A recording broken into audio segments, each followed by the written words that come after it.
So I think working with the folks in Floyd was a really good fit because Virginia Community Capital, as a new community development organization, it gave us the opportunity to show what the power of collaboration and innovation could do when everybody was working toward the same goals.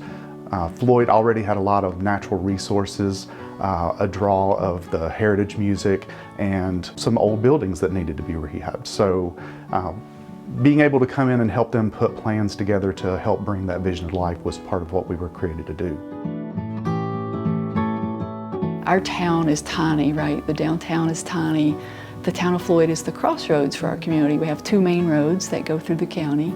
It's really the place where commerce and community come together. They meet here, and they're able to do that because of the thought that went into what's here, to try to have something for everyone. And so that to me is what downtown is a place for people to be together, both residents as well as visitors. And I think it's especially nice when there are things that both enjoy and that can be kind of an authentic experience of music, for example, for residents, but then visitors get to kind of see that interaction and experience that too. So I think that's what's kind of special about Floyd, and especially the downtown. Floyd, like a lot of rural communities, has suffered with the rise and fall of manufacturing in the industry and has had to take a look and kind of reinvent themselves around what they do have to offer.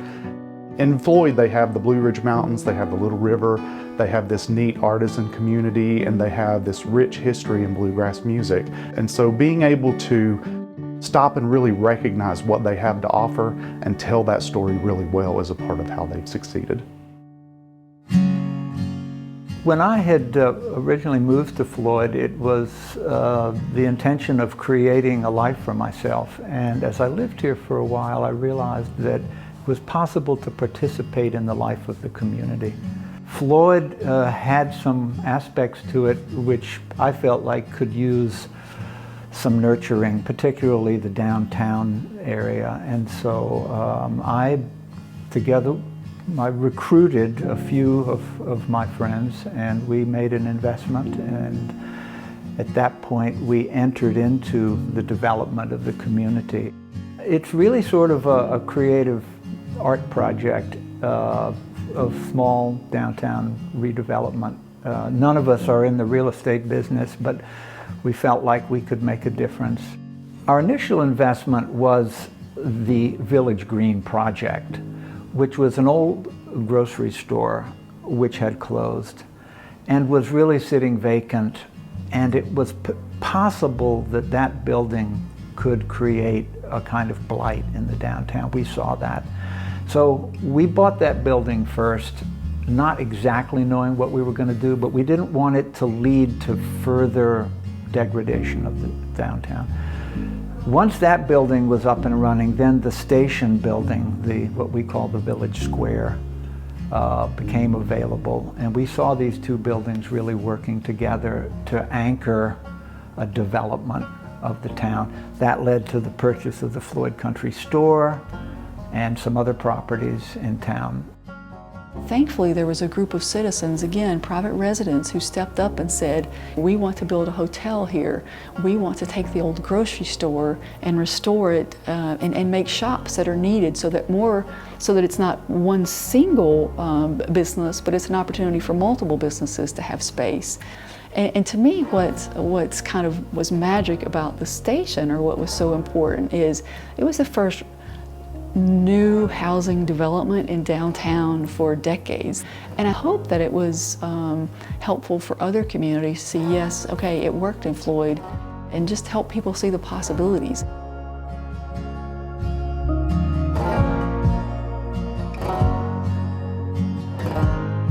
We really felt like Floyd could be a hub for small entrepreneurs, small businesses, local businesses, and buying local has been a big part of our hope, was that we could foster small businesses to flourish here.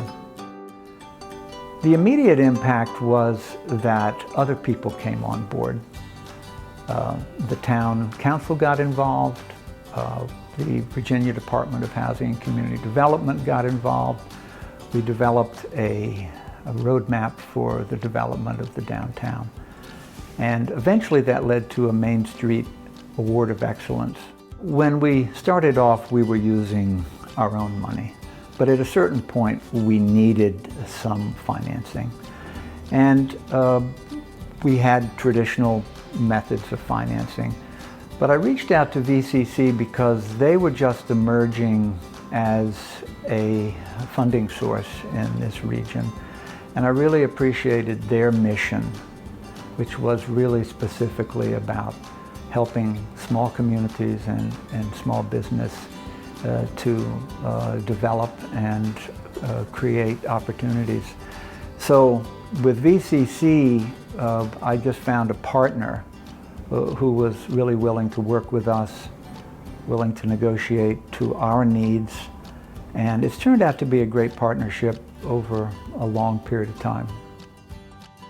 They helped create the community market. It's both an artisan market and a farmer's market, and I love that because it's kind of a setting the table for the community. You know, it's where the farmers bring their produce, it's where the bakers bring their bread, it's where artisans bring their wares and the things that they've made. It's just a lovely thing on Saturday mornings to have that exchange of people and with visitors and everything. So that, in my mind, is a beautiful picture of kind of community and what a downtown can be.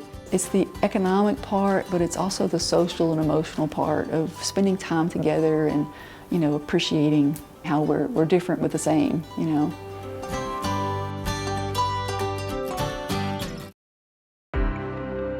VCC had established itself as an affordable housing lender and was deeply involved in small business financing, and we had just started a program to help bring healthcare to rural communities. And so it was a natural fit having Floyd as an existing partner and in our own backyard.